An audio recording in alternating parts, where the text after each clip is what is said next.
Hey guys, let's make a budget-friendly reusable menstrual pads. So what you will need is two fabrics for the front and the back. It can be different or the same. This is just an old t-shirt that I had. It's a great fabric for menstrual pads. This will be what will be in the back of the fabric and what will be in the front. You can do it two separate fabrics if you want to, know which way is back and front. So that's recommended. So we'll go ahead and cut it out. I just made my own template. You can just copy an existing pad you already have. And then this is the liquid resistant, what prevents the pad from leaking. So what we're using for this budget friendly pad is a shower curtain. It's a new shower curtain. But these are just things that I feel that you can find anywhere you are in the markets, everywhere. So that's what I'm using for this. That's an example. Okay, and then the next layer, the middle layer, it is what is going to be the absorbent part of the pad. You can use a towel, you can use this is bamboo that I'm using, but you can use mainly a towel. So here we have the two layers for the front and the back. We have the absorbent, and then we have the shower curtain layer for the leak proof. So let's get started. So the way this goes is that the way you will layer all of these up is that you would that's the old t-shirt that I use right there for the back and the front. So you can certainly recycle. So what we're doing layering this up, of course you have the leak proof, which is the shower curtain that will go down first, and then the next will be the back of the pad. Okay, so if your back of your fabric have a front of a back, the back of the pad you want the right side facing upwards, okay, towards you. And then the front of the pad is the next layer, and you want the right side facing right side. And then for the absorbent layer, it really doesn't matter.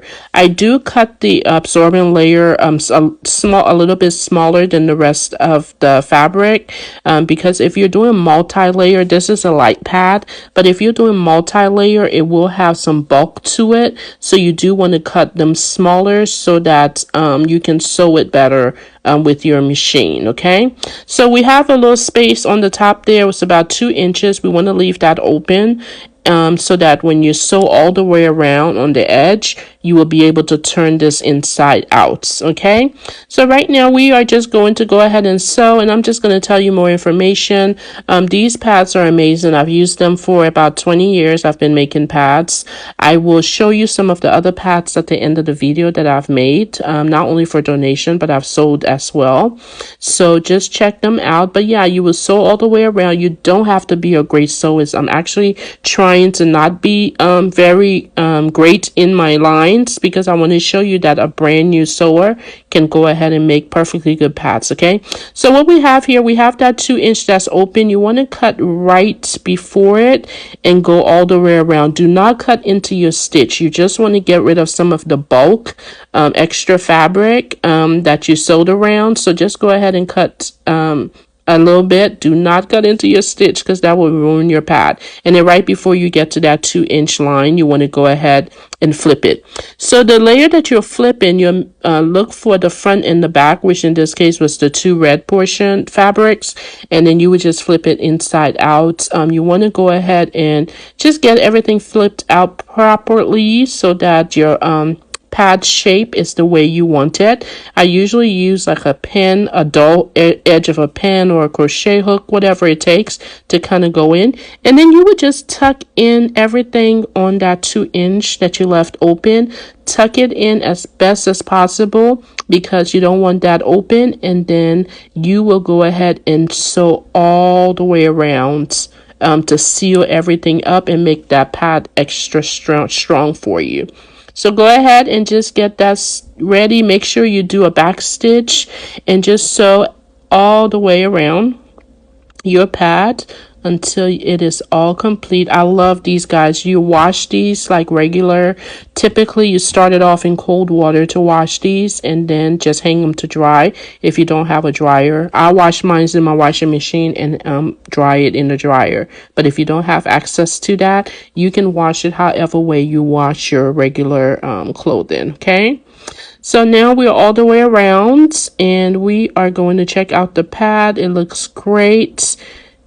Very, very nice, perfectly usable, guys. So if you're in an area where you cannot afford menstrual products, I use this not because I cannot afford menstrual disposable products, because there's a lot of chemicals in the cotton that they put in these disposable pads that are just not good for you.